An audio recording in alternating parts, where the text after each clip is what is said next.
do some tweaking on your fucking equipment, Bruce.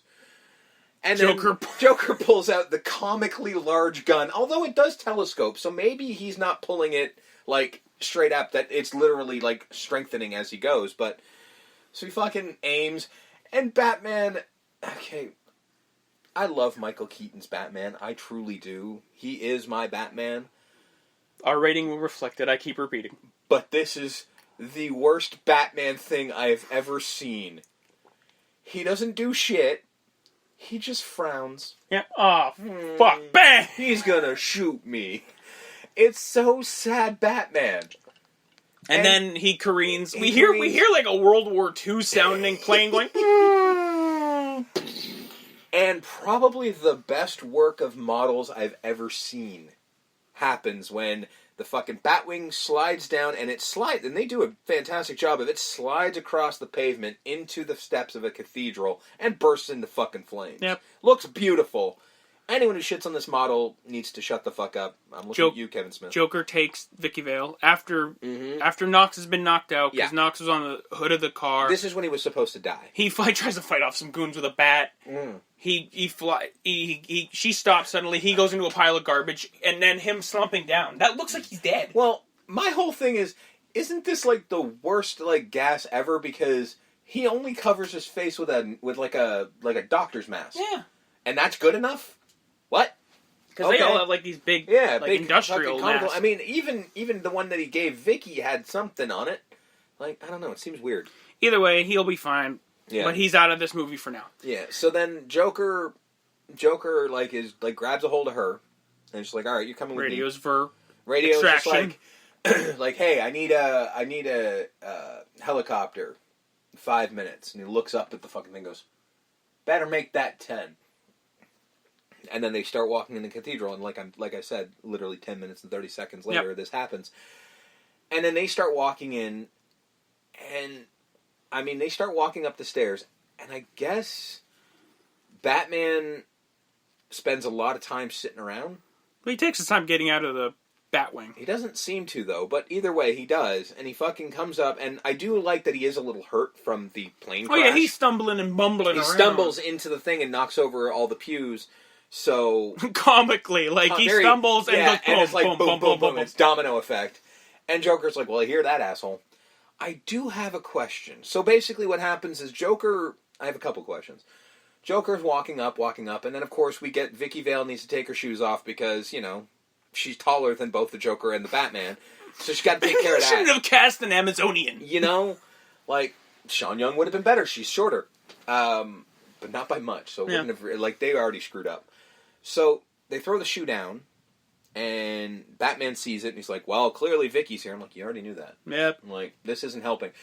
So then, to actually help matters, which I don't understand, how many bells do cathedrals have? Because this one has 3. This one has 3. I don't get it. So Joker uses his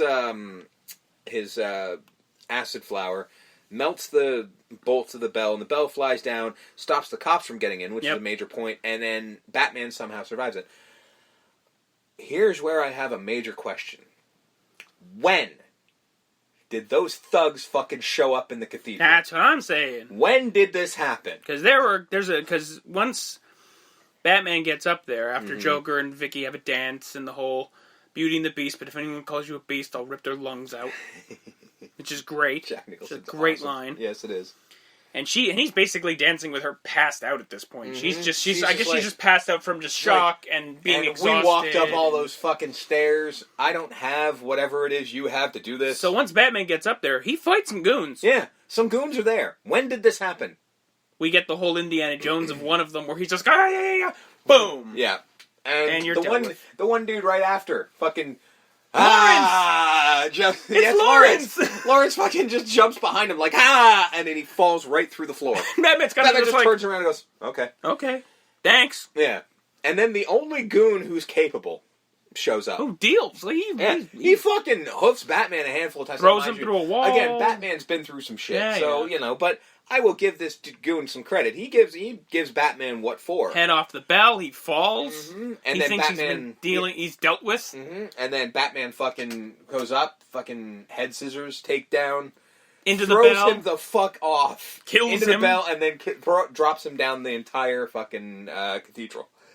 Murder number 274 so far for the Batman in his first week out. And then he sees the Joker. Yep.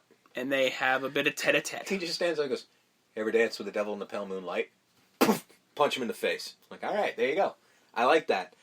And then they're having a conversation. And the Joker said, and like he basically... Made me! Batman just says, "I'm going to kill you." I'm like, wait, what? Yeah. Well, that's not Batman-like. And he says, You idiot! You made me! Remember?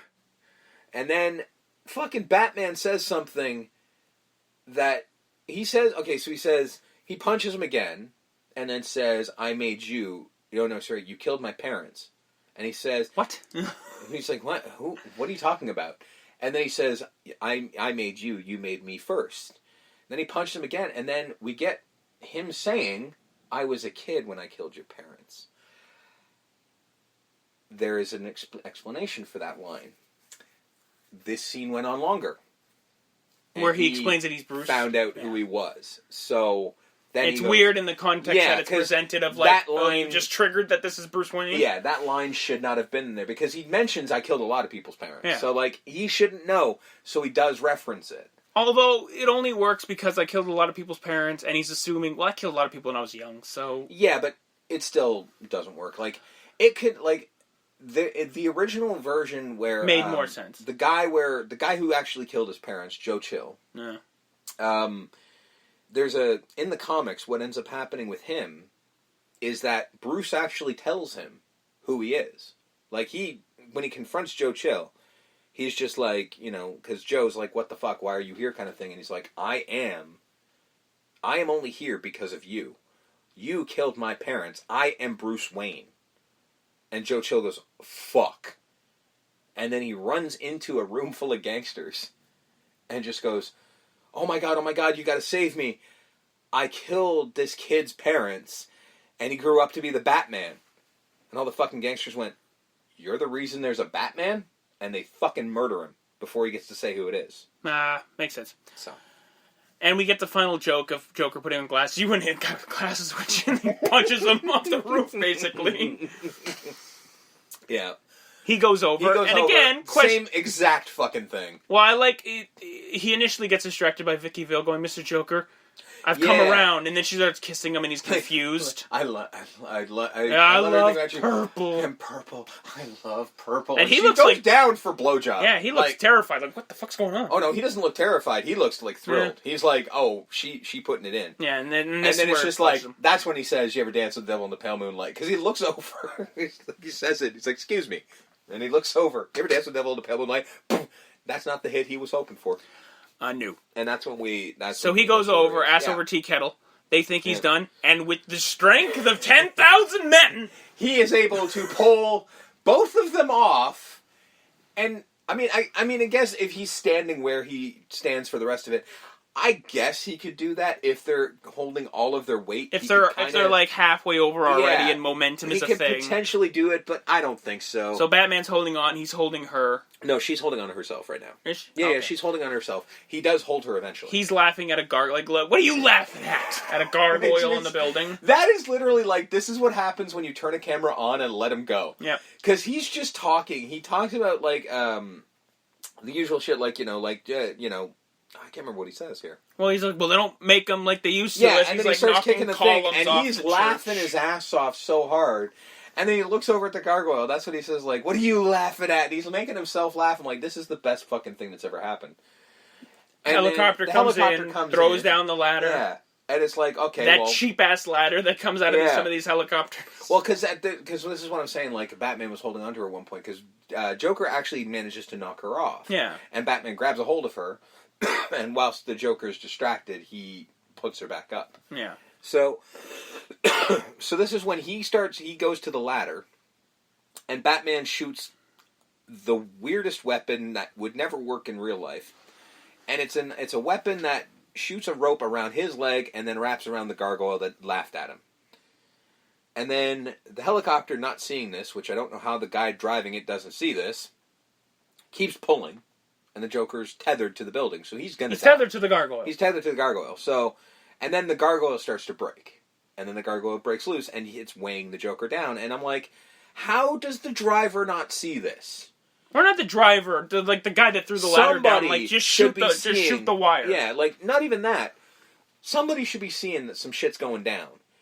Don't keep flying him over nothing. Fly him over another building. You know, because I can't... The cathedral's pointed, so you can't do that. But there's buildings everywhere. Just fly him over another building and let him fall. Batman can't do shit because it's on another building, and Batman's fucking hanging here. Yeah. So you just do what you got to do. But they don't, and he falls. Joker falls, and it's a weird animation, and it's a very odd picture, but it's cool. And then Batman, of course, is trying to pull himself up, but they don't make him like they used to, and they fall, and we get something he should have done already, which is they fall, and then he actually still has his grapple gun, but of course the building's falling apart, so we don't know if it's actually going to connect to anything. So he shoots it up, and it finally connects, and they fall, which really, if this actually were to happen, and they stopped like on a dime like that, suddenly they'd be ripped in half, but we ignore that. And then they cut to the ground, and all you're hearing is... like, he's made an imprint on the pavement. Well, he has. I mean, he's fallen from the highest point in Gotham. Yeah. And you're hearing... and it goes on for far too long. Yeah. And they notice that it's a tape recorder that is in his jacket that I guess is, in case of death, tape recorder will go. I don't know how this works. Yeah. And, the Joker's dead. Joker's dead. Tra-la-la. And then they cut to yet another fucking press conference, which is all these people do. And they're just like, you know... We'd like to thank the Batman. Yeah, we don't dislike the Batman anymore. He's cool. And he sent us a letter saying, you know, I'm glad that people of Gotham are safe. It's all cool. And, you know, if you ever need me, I'll be here. Just give me a shout. Yeah, just call me. And then Knox asked the only question that apparently nobody else gave a shit. How do we call him? He gave us a signal, and they fucking flip on the signal. I'm hoping they cleared it with Batman beforehand. Yeah. Of like, we're going to show it once. TM! Yeah, we're going to show it once, so, you know, don't come. Yeah. Like, we're going to show it to the crowd, and then don't come. Because, you know. Don't show up. We ain't calling you. Yeah. We're just saying, this is what's happening, Bats, so you go do what you got to do. And then fucking Vicky goes over, talks with Alfred, and she's like, oh, I think it's going to be a late night. Why? They're not calling him. Yeah, she gives Knox a back on the cheek, like, our work is done. Yeah. And then she sees Alfred. It's like, oh, Master Bruce is going to be out late. Oh, why am I not surprised? Yeah. Meanwhile, again, they're not calling him. Yeah. We get the Batman March. Yep. And then we scale up the longest building, and then we get a guy in a really shitty batsuit. Yeah. That's not Michael Keaton. I guess he wasn't available that day. Neither was the batsuit. Because this outfit looks like shit, but it's shot from a distance. It's still pretty. I still love that image. It's still the bat signal. With like a bell gong at the end. Like, it's so fucking epic and great. I love it. That still makes me happy. That, you know, that bat signal with the guy in the suit. Yeah. Just love it. And then we cut to the credits. And everything's happy. Now, it's so funny because we spent a good amount of time kind of, I mean, I guess the term is maybe not ripping it apart, but nitpicking. Mm-hmm, certainly. This is still my favorite Batman movie. Yeah. This is my Batman. This is my Joker. Mm-hmm. Come at me if you will. Like, I get it. Heath Ledger of it all. I whatever. agree, We're not getting into that. No. We'll never get to that. Because nobody wants to hear my opinion on that. Yeah. But here's the thing. Here's the way I look at it. Because, you know, I've said many times that Batman Begins is my favorite comic book movie. And I've come to the conclusion on this, and bear with me on this for a second. This takes a second, so bear with me. Video game reviewer James Rolfe, Angry Video Game Nerd. His friend, Mike Matei, does other shit too as well. He was talking like he's got two favorite video games. Ironically, they're my two favorite as well, which is kind of awesome. And he was talking about which ones they were. They were the original Legend of Zelda and Doom. And he says, and when he was asked the question of which one's his favorite, he said, you know what? When I'm playing The Legend of Zelda, it's Zelda. When I'm playing Doom, it's Doom. And I kind of think that with this. This is my favorite Batman movie when I'm watching it. And then I watch Batman Begins, and it's my favorite movie when I'm watching it. Because they're two very different experiences, and they're both fantastic. And I think that's what it is. Now, this is my childhood in a nutshell. Like, this is... This has the added bonus of nostalgia. Exactly. Which is a powerful It's extremely powerful. And I love every frame of this movie, as much as I just shit on it.